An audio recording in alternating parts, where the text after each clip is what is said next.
Mulai ya. Assalamualaikum warahmatullahi wabarakatuh. Halo teman perpus kalian, dimanapun kalian berada, semoga kalian sehat selalu. Di sini kita podcast perpustakaan UMY bersama saya Muhammad Erdiansah, bisa dipanggil Erik. Saya pustakawan dari perpustakaan UMY. Nah, kali ini kita akan ngobrol dikit tentang pendidikan nih. Ada salah satu narasumber kita, narasumber yang wah, ini dulu lulusan dari UMY, dari Pendidikan Bahasa Inggris. Mas Abbas. Selamat selamat siang ini siang ya. Halo Mas Abbas. Selamat siang juga Mas Erik. Apa kabar Yuk. nih? Alhamdulillah, baik ya Mas Abbas. Nah, ini kebetulan Mas Abbas ini posisinya di KL, Malaysia, teman-teman. Jadi kita sedang ngobrol-ngobrol sama Mas Abbas ini, nanti ngobrolin tentang pendidikan. Nah, Mas Abbas ini dulu pernah juga di perpustakaan, dan beliau salah satu tutor saya atau guru saya dulu di tentang pedagogi gitu. Nah, kini kita ngobrol dikit nih Mas Abbas ya. Dulu kan Mas Abbas pernah jadi foundernya Karyos. Kalau teman-teman belum tahu Karyos itu apa, Karyos itu suatu komunitas yang pada dasarnya di dunia pendidikan yang ngajar ke sekolah-sekolah tingkat SD ya, kalau nggak salah Mas Abbas ya. Bisa dijelaskan? Oke, terima kasih Mas Erik. Sebelumnya, Assalamualaikum warahmatullahi wabarakatuh. Waalaikumsalam. Oke, perkenalkan nama saya Muhammad Abbas. Mas Erik tanya tentang Carios, karena saya punya gerakan sosial bernama Carios. Sebenarnya disebutnya bukan Karios, karena itu Carios ya. Carios itu diambil dari bahasa Sunda. Carios itu artinya cerita. C itu dibacanya C, yang nggak boleh dibaca K, karena kalau K jadinya bahasa Inggris. Begitu.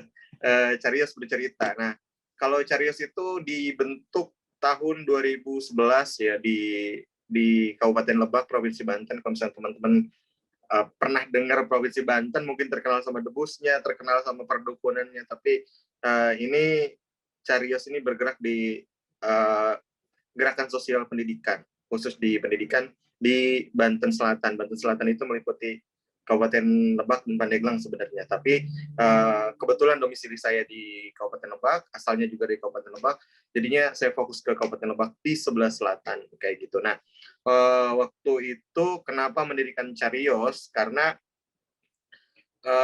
pendidikan di Lebak Selatan itu timpal ya, enggak seimbang, not equal antara yang di utara dan di selatan. Kalau misalnya di utara kan perkotaan, mulai dari Kota Rangkas Bitung, Kota Serang, Tangerang, Cilegon itu udah maju pendidikannya. Tapi di selatan, ke di Kabupaten Pandeglang dan Kabupaten Lebak itu masih sangat jauh tertinggal gitu dari wilayah-wilayah di utara. Nah, kami yang di selatan itu secara geografi kami itu tinggal di pegunungan. Pegunungan dari Gunung Salak sana, dari ujung perbatasan dengan Jawa Barat di Sukabumi sampai ke ujung Kulon itu kami ya. Dan rata-rata kami ini berbahasa Sunda, jadi orang-orang Sunda. Beda dengan yang di utara karena sudah campur, banyak juga yang berbahasa yang pendatang dari Jawa, jadi berbahasa Jawa campur dengan Sunda kayak mungkin ya Jawa Serang gitu kayak gitu kan, atau di Tangerang udah orang-orang Betawi kayak gitu. Kalau kami dua kabupaten ini, Pandeglang dan Lebak ini, berbahasa Sunda. Terus kemudian kenapa saya mendirikan Carios? Karena itu tadi, karena pendidikan di kami sangat tertinggal. Bisa dilihat dari apa? Indikatornya bisa dilihat dari orang yang melanjutkan pendidikan ke jenjang yang lebih tinggi. Nah, itu saat itu 2010 itu tahun yang baru sebenarnya ya. Jadi tahun-tahun yang harusnya orang-orang udah maju, tapi di Kabupaten Lebak sendiri, di lingkungan saya sendiri itu kesadaran orang untuk melanjutkan ke perguruan tinggi, untuk melanjutkan ke jenjang pendidikan yang lebih tinggi aja, jangan ke perguruan tinggi, ke yang lebih tinggi aja, itu kurang gitu kesadarannya dari masyarakat, termasuk dari orang tua, termasuk dari lingkungan. Jadi kayak ngapain melanjutkan sekolah gitu, untuk apa, nanti juga nggak ada apa-apanya, nggak menghasilkan apa-apa, lebih baik langsung bekerja kayak gitu. Biasanya mereka lulus dari SMP langsung ke Jakarta misalkan, langsung, karena Jakarta adalah tujuan utama untuk bekerja, menjadi pembantu rumah tangga ya, pembantu rumah tangga namanya ART sekarang. Oh, ART ya. Ya, menjadi ART, atau kemudian kalau mereka yang mungkin masih memiliki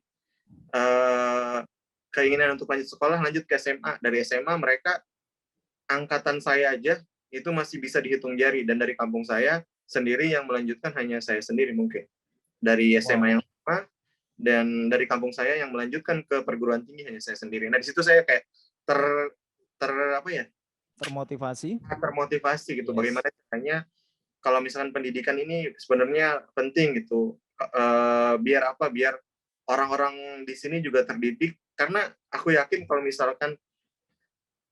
kalau orang-orangnya sudah terdidik, ya daerahnya juga akan lebih maju gitu ya. Pemikirannya juga akan sama, tidak mentok ke sana-sana aja. Nah, biasanya kalau misalkan orang yang lulus SMA itu rata-rata kalau nggak lari ke pabrik sih beberapa ya, banyak ke pabrik. Ada beberapa yang kerja-kerja kayak di Tangerang atau di Cilegon. Mereka ya kerja serabut banyak, atau perusahaan gitu ya. Ya, masuk ke minimarket kayak gitu. Itu pun bagus menurutku yang bekerja ya, tapi banyak di antara mereka yang kebingungan gitu setelah SMA gitu.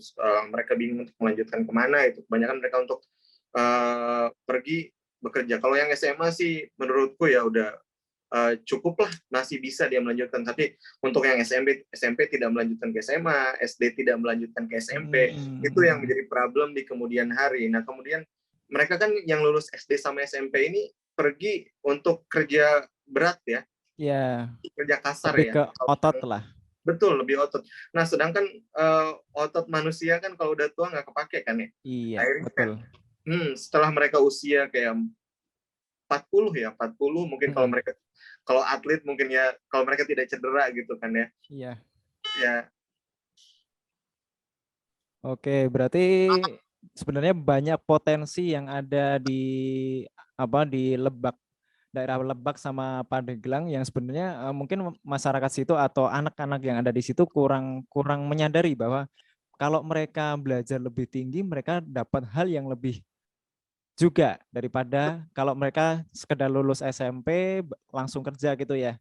Betul. Akhirnya mereka pulang, terus kemudian, dan zaman sekarang juga mereka kemampuan untuk bertaninya juga tidak seperti orang zaman dulu kan. Itu yang jadi masalah sebenarnya. Kalau misalkan mereka belajar untuk bertani sejak kecil atau sekolah gitu, sambil bertani juga, mereka tahu cara-caranya bertani dengan orang-orang tua, mungkin tidak ada masalah. Tapi mereka bertani tidak bisa, kemudian mereka hanya bisa bekerja serabutan, bekerja keras gitu ya, bekerja apa sih namanya? Iya, I see. Jadi kayak pulang, akhirnya mereka bingung bertani di saat usia 40 gitu baru belajar kan, agak susah ya. Dari Akhirnya kecil dasarnya nggak dapat gitu ya. Jadi betul. Akhirnya menjadi pengangguran gitu, dan cuma menambah angka pengangguran. Terus kemudian dari segi nggak ngomong intelektual ya terlalu tinggi ya, dari segi memajukan desa juga, nanti dari segi pendidikan juga agak susah kayak gitu ya. Jadi sebuah daerah menurutku ya bisa dihitung maju ya, untuk aku sendiri ya, itu menurutku bisa maju sendiri kalau misalkan orang-orang berpendidikannya itu banyak gitu ya. Orang-orang terdidik, bukan berpendidikan, orang-orang terdidiknya itu banyak kayak gitu. Nah, di situlah mulai kayak aku carios, cobalah aku buat satu gerakan pendidikan, biar pengennya aku ngajak sekitarku aja awalnya, ngajak sekitarku biar ayolah, aku ngajak mulai dari SD, SMP, SMA, ngajak untuk misalkan ayo lanjut sekolah, yang penting lanjut sekolah ke jenjang yang lebih tinggi. Kalau memang udah mentok ya udah SMA, minimal ke SMA gitu. Karena sampai SMA kan masih sampai SMP masih bos, SMA juga masih bisa lah, masih terjangkau harusnya. Iya, dan sekarang sudah bisa diakses. Kayak di kecamatan kan udah ada SMA sekarang, udah nggak kayak zaman dulu aku harus sekolah harus ke kota kayak gitu. Jadi sebenarnya kalau mereka misalkan katakanlah dari bawah, misalkan nggak udah tahu tani dulu terus sekolahnya nggak tinggi, kan paling nggak sedikit ada inovasi di situ, paling nggak di dunia pertanian misalkan, atau katakanlah nggak ada dasarnya di dunia pertanian, kalau mereka sekolahnya lebih tinggi paling nggak ada dasar untuk berkompetisi, entah itu di Lebaknya sendiri, di Padeglangnya sendiri, atau di luar gitu ya, maksudnya Mas Abbas ya. Betul. Oke, kalau sekarang nih untuk Cariosnya, Carios Carios ya, yang benar ya. Untuk Cariosnya sendiri selama berarti udah berapa tahun Mas Abbas untuk pergerakannya dari teman-teman Carios sendiri? Carios itu didirikan 2011, kita udah mulai kayak acara tahunan kita ada 1 tahun 2 kali karena aku pulang dari Jogja kan. 1 tahun 2 kali untuk acara realnya yang langsung ke sekolah-sekolah. Tapi kemudian selama itu anak-anak para relawan datang ke sekolah-sekolah di jadwal untuk ngecek sekolah-sekolah binaan gitu. Mulai 2011 lah sampai 2016 ya. 17 kita udah mulai 17 sama 18 itu cuma ada 2 acara tahunan doang, tapi yang sekolah-sekolah binaan udah kita nggak ini lagi soalnya udah kerasa manfaatnya ya. Dari mulai 2014 itu udah kelihatan anak-anak yang melanjutkan dari SMA ke kuliah udah mulai kelihatan. 14 tuh alhamdulillah dari kecamatan sendiri, dari kecamatanku, dari Lebak Selatan udah kerasa banget yang masuk, yang melanjutkan ke perguruan tinggi itu udah mulai lumayan banyak. Terus 2015 juga banyak sekali. Sampai sekarang juga alhamdulillah sudah banyak yang melanjutkan ke perguruan tinggi. Entah karena kegiatan-kegiatan itu, entah termotivasi dengan apapun, tapi kami sendiri orang-orang yang di Carios, karena aku nggak sendirian ya, ada teman-teman dari Lebak juga, ada dari UIN, ada dari UIN sih, kebanyakan dari UIN, terus kemudian dari di Banten juga ada kayak gitu. Dan untuk event terakhir Carios itu 2018 bulan Desember kalau nggak salah, 2018 bulan Desember itu acara kegiatan pamungkas terakhir kita, karena aku tinggal ke KL kan udah 3 tahun. Teman-teman yang di Carios co-founder awal itu kan sekarang sudah pada menikah, terus kemudian kita udah melihat kayak bukan junior, enggak junior secara langsung gitu kan, anak-anak muda di Banten sekarang udah melakukan kegiatan yang sama dengan apa yang dilakukan oleh anak-anak Carios. Dan dulu awalnya kami buat Carios cuma berdua, aku dan teman dari UIN. Kemudian setelah itu kita rekrut relawan beberapa, sekitar 10 orang. Nah yang 10 orang ini, beberapa di antara mereka juga setelah 2018 Carios terakhir event, itu mereka membuat komunitas-komunitas, kemudian menggerakkan kembali perkumpulan mahasiswa-mahasiswa daerah. Terus kemudian mereka membuat kegiatan yang sama dengan Carios, mendatang ke sekolah-sekolah. Dan sampai sekarang masih melanjutkan. Mereka punya junior, ke juniornya lagi, ke juniornya lagi. Jadi kami berdua kayak bahagia sekali dengan apa yang dilakukan oleh anak-anak muda di Banten sekarang. Berarti dari Caryo sendiri itu memunculkan kayak teman-teman yang punya kesadaran ingin berbagi lah, katakanlah berbagi ilmu ke adik-adik kita yang ada di daerah Banten Selatan gitu ya. Ya, jadi betul. malah semakin berkembang dan karena ada komunitas-komunitas baru, jadi untuk pemerataannya jadi makin luas ya, otomatis. Iya. Oke. Betul.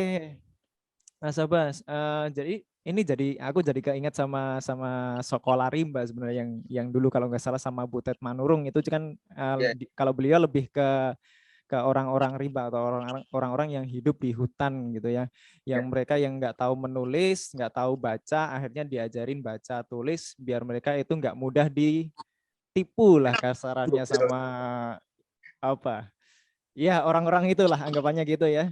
Oke, ini keren banget sih sebenarnya. Tapi ini bisa jadi inspirasi teman-teman nih, teman-teman yang ada di teman-teman di UMY, terutama teman-teman PBI ya kan, karena ini Mas Abbas ini lulusan PBI. Kalau teman-teman pengen tahu ini, Terus satu lagi Mas Abbas, di dunia pendidikan sekarang, khususnya di Indonesia itu kan ada program yang namanya Belajar Merdeka ini. Ini inisiasi dari Mas Menterinya kita ini. Kalau menurut Mas Abbas sendiri, tanggapannya apa sih tentang Belajar Merdeka ini? Belajar Merdeka versi Mas Menteri itu kan kalau kita lihat di pendidikan Indonesia kan ada dua kan ya. Ada Dikdasman sama Dikti kan. Masih Dikdasman nggak sih? Ya kan? Pendidikan dasar dan menengah sama pendidikan tinggi kan. Ya. Di bawah Kemendikbud. Kan kalau di Muhammadiyah juga ada kan, ada Dikdasman, Dikti. Terus kemudian dibagi lagi itu ada dua kan. Kalau misalkan kerasa banget sih kemarin ketika, karena dia orang muda ya menurutku, dan dia juga sekolah di luar, otomatis dia dapat input versi kurikulum di luar kan ya, gimana cara dosennya mengajar ke dia, gimana caranya orang-orang buat kurikulum kayak gimana.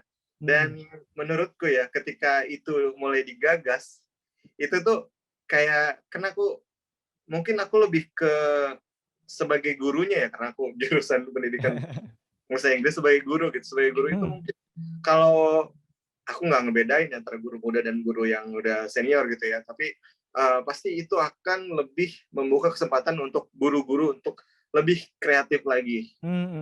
Aku kayak gitu. Dan itu sebenarnya kalau sebelumnya kan pendidikan kita, kalau misalnya di pendidikan dasar dan menengah gitu, kalau di Dikti aku nggak terlalu tahu kan ya. Kalau di dasar dan menengah kan kebanyakan guru-guru itu direpotkan dengan administrasi pendidikan, nggak sih? Ya, nggak sih? Iya, betul. Silabus. Macam-macam.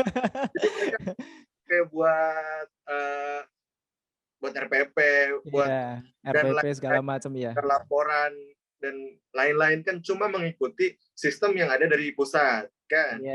Ikut aja. Jadi yang penting ngikutin ke apa yang dilakukan oleh pusat. Nah sekarang dengan adanya Belajar Merdeka ini, kayak aku ngelihat dari perspektif sebagai gurunya, guru itu akhirnya diberi kebebasan untuk mengeksplor diri gitu. Kalau misalkan dia kreatif, dia bisa mengembangkan kreativitasnya sebagai pengajar, bisa dengan metode ini, dan beragam sesuai dengan kebutuhan muridnya. Dan itu pun harusnya bisa lebih memperbaiki sistem yang selama ini. Ini mulai 2020 kan ya kalau nggak salah.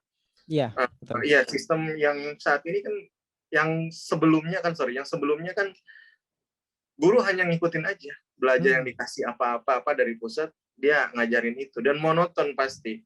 Kayak cuma udah ada gitu urutannya kayak gimana. Nah kalau misalnya dengan Belajar Merdeka ini, itu menurutku kesempatan emas untuk para guru ya, untuk dia buat rancangan program pembelajaran sendiri, dan siswa pun diberikan kebebasan kan untuk belajar apa yang ia suka.